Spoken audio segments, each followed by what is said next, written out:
The New York Summer Fest has just started and it is going to be an amazing season. We are with Melvin Bukiet, who has written one of the most interesting shows that I think I've ever heard that's ever come into the festival.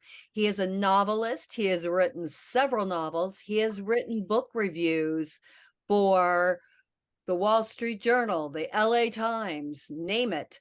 Now he's written a play about the Sarah Lawrence incident. We're talking Melvin Bukiet. Melvin, tell us about the novels that you've written. They're sort of hard to describe. They often involve bad things that have happened to people in 20th century history. In other words, some are connected with the Holocaust, some are more highly imaginative.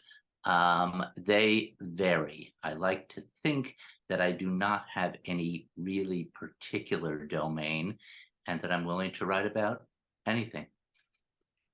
Name some of the titles so that we can go out and read them. One is called After. In other words, it takes place in the midst of ruin and pandemonium in Middle Europe after the end of World War II. One is Signs and Wonders. One is Strange Fire. And There are more. how many have you written? I'm not entirely sure. Not dozens, but there's a number of novels, a number of collections of short stories, and a couple of books that I've edited. Now, what made you Anthologies. want to write a play? I have no idea. I'd never written one before, but when the world of this play came to my attention, it just seemed more naturally appropriate for drama than prose. Now, most people don't know this, but the Sarah Lawrence incident actually came to New York, to 95th Street. Tell us a little bit about that. I don't know all that much about it. Um, I know that it commenced at the school, was there fairly briefly, and then had a very long and grotesque afterlife at some apartment in the city. Yeah, it was on 95th Street. You just told me something that I don't know. um, what's the name of your play? Runts. And why is it called Runts? Well, it's the pejorative term that the protagonist uses for the young people whom he lures and ultimately destroys. He sex trafficked a lot of these girls. To tell you the truth, I'm not sure about the entire history, the sequence of events. This is loosely based on that. It is not meant to be a documentary. I know that there was sex trafficking. I don't know if it's accurate to say a lot of them. I'm not entirely certain how many. But basically, he convinced them, enticed them to do all sorts of things entirely against their own moral compass. So it's a very sad story, and indeed, sexual trafficking was clearly part of it. And he got into Sarah Lawrence because of his daughter, correct?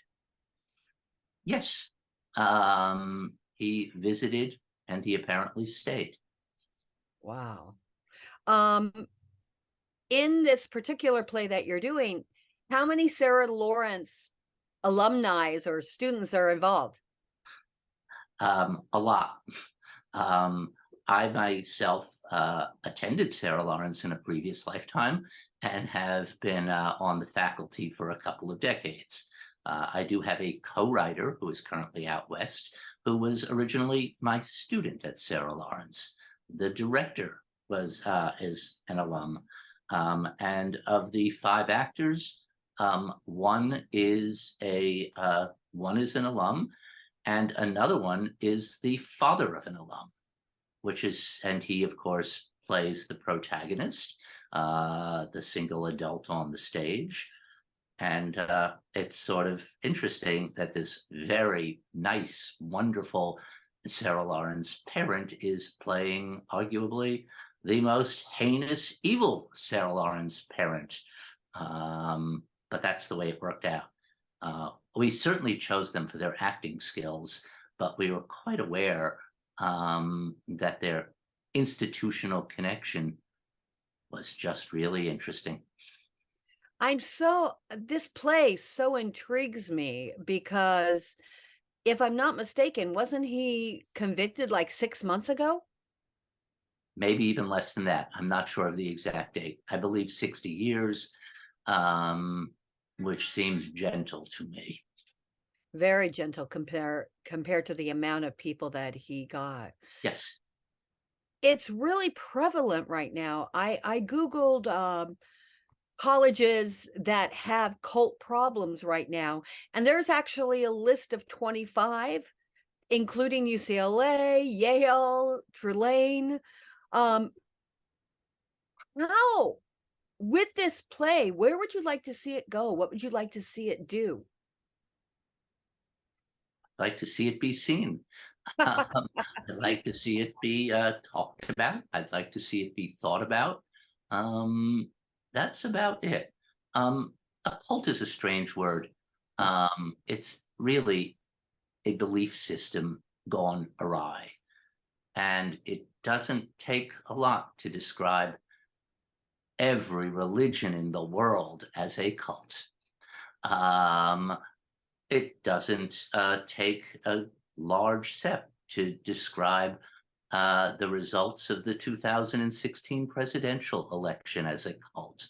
Um, Cults are just words we use for certain things that we don't agree with. But in Oh, this case, it's entirely appropriate. Yes, actually, I don't think so. Back in the 80s, there was a cult called the Way International that tried to indoctrinate Broadway performers, and my ex-boyfriend, ex-husband, got involved in it, and his parents actually had to have him deprogrammed. So, and it changed him immensely. Basically, what cults are, I think, are organizations that try to manipulate somebody's brain and change yes. it. And I think they usually have a secret agenda, and it's usually fairly shabby. It's often money. Oh, Um, it's sometimes a perverse form of dominance.